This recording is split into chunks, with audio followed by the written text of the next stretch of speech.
नमस्कार दोस्तों, जोश जगाओ इंडिया में आपका स्वागत है। दोस्तों, आज मैं एक बहुत ही गंभीर मुद्दे पे बात करने वाला हूँ, जो हम आम इंसानों की ज़िंदगी में बहुत बड़ा एक प्रभाव डाल चुकी है। आज इंसानियत और इंसानियत के ऊपर से विश्वास कहीं उठते जा रहा है। आप देखिएगा दोस्तों, हमारे आस पड़ोस, हमारे ऑफिस में, हमारे एरिया में ऐसे कई किस्से मिलेंगे कि फलाने को तो मैं जानता था कि ये ऐसा बंदा है, ये काम करता है वगैरह वगैरह। लेकिन कुछ सालों बाद पता चला, अरे नहीं, इसका तो एक दूसरा आइडेंटिटी भी है, ये तो कुछ और करता है।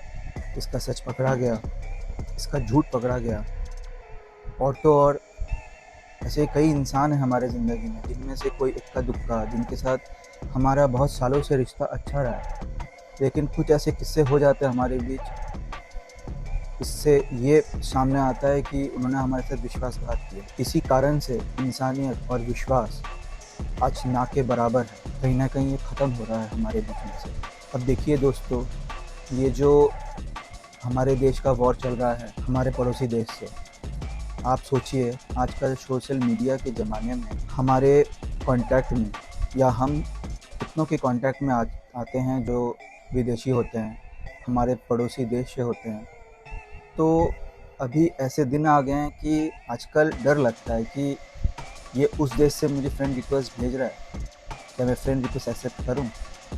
आगे चल के कुछ गोलमाल तो नहीं होगा, कुछ नुकसान तो नहीं होगा, चाहे वो मेरा नुकसान करे या मेरे ज़रिए कुछ और नुकसान करे, भले ही देश का हो। तो आप देखिएगा कितने ऐसे पाकिस्तानी आपके सोशल मीडिया में रहने वाले लोग फ्रेंड रिक्वेस्ट भेजते हैं, हाय हेलो लिख के भेजते हैं। लेकिन अब कहीं ना कहीं एक डर पैदा हो गया हमारे दिल में, वो विश्वास उठते जा रहा है कि क्या इनके साथ हम टच में रहे, क्या इनके साथ दोस्ती करें, क्या अपने विचार का आदान प्रदान करें इनके साथ, डर लगता है। लेकिन दोस्तों, कई साल पहले ऐसा नहीं था।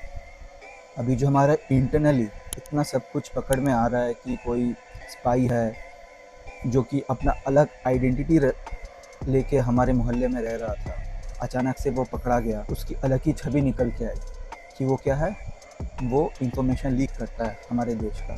तो दोस्तों, इससे क्या होता है कि जब मैं फ्लैशबैक में जाता हूँ ना, तो वो पुराने दिन याद आते हैं कि जब मैं स्कूल में पढ़ता था, तो मेरे भी कई सारे दोस्त हुआ करते थे मुस्लिम, जिनके साथ टिफ़िन एक्सचेंज करना, एक साथ खेलना कूदना, उनके घर जाना कभी कभी, वो मेरे घर आते। तो वो अपनापन वो जो था, तो शायद अब आज के दौर में वो अपनापन अगर मैं किसी के साथ करने जाऊंगा, स्पेशली जो कि मुस्लिम है, तो अंदर कहीं ना कहीं एक हिचकिचाहट होगी, डर डर पैदा होगा कि जो मैं करने जा रहा हूँ क्या सेफ़ है, क्या मेरे रिलीजन के दूसरे लोग इससे अच्छे नज़रों से देखेंगे। तो कहीं ना कहीं अब हम दोस्ती भी करने जाते हैं तो एक दिल में संकोच होता है, हिचकिचाहट होती है कि क्या दोस्ती करना ठीक होगा।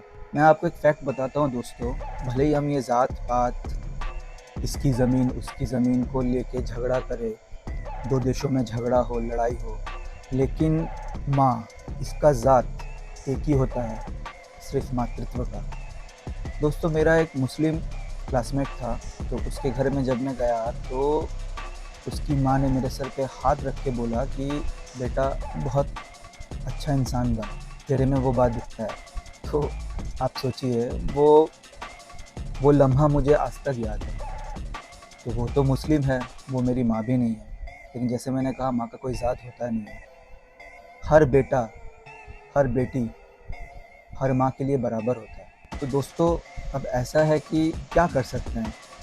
अब हमारे जो जहन में ये घुस चुका है, इसे आप गलतफहमी बोले या डर बोले, कि अब हमें प्रिकॉशन लेना पड़ेगा, हम अभी किसी भी मुस्लिम कंट्रीज़ या मुस्लिम इंसानों के साथ संपर्क में नहीं रहेंगे, फ्रेंड रिक्वेस्ट एक्सेप्ट करना तो दूर की बात है। तो ये चीज़ से दूर कैसे हैं? तो ये जो चिंता भावना है, इससे दूर होने का एक ही रास्ता दिखता है, जो कि है दोबारा से वो विश्वास पैदा करना होगा हमारे बीच वो विश्वास पैदा कैसे होगा जब दो देशों के बीच के हालात ठीक होंगे, हर तरफ से ठीक होंगे, हर एंगल से। तब हमें ऐसा लगने लगेगा कि शायद अब ये हमारा नुकसान करने के इरादे से हमारे साथ दोस्ती कर रहे हैं या कुछ और कर रहे हैं, कुछ और ही कहानी बुन रहे हैं अंदर ही अंदर। ऐसा नहीं है, हमारे साथ ये दोस्ती इसलिए कर रहे हैं, रख रहे हैं कि हम दोनों मिलके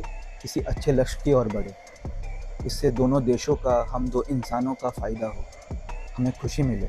तो दोस्तों, हम इतना ही होप कर सकते हैं कि जो रिलीजन का भेदभाव है, इसके बीच में जो ये पनपा है, विश्वास का कम हो जाना, संदेह होना, ये जितना ज़्यादा हो सके जल्दी ख़त्म हो जाए, ताकि हम खुल के जी पाए, खुल के रिलीजन ना देख के इंसानों के साथ दोस्ती करें, अपने कल्चर का, इंफॉर्मेशन का, जो भी है एजुकेशन से रिलेटेड, उसका आदान प्रदान करें और सब कोई एक साथ तरक्की की ओर बढ़ चले। तो दोस्तों, इसके ऊपर आपके क्या विचार हैं? अपने विचार नीचे कमेंट बॉक्स में ज़रूर लिखें। और अगर आपको मेरे ये विचार पर्सनली जो मैंने कहा अभी आपको पसंद आया हो, तो काइंडली मेरे चैनल को आप सब्सक्राइब करें और आगे ऐसे ही वीडियोस देखने के लिए आप बने रहिए। तो दोस्तों नमस्कार, मैं नेक्स्ट वीडियो में किसी और मुद्दे पे बात करने के लिए ज़रूर आऊँगा। नमस्कार।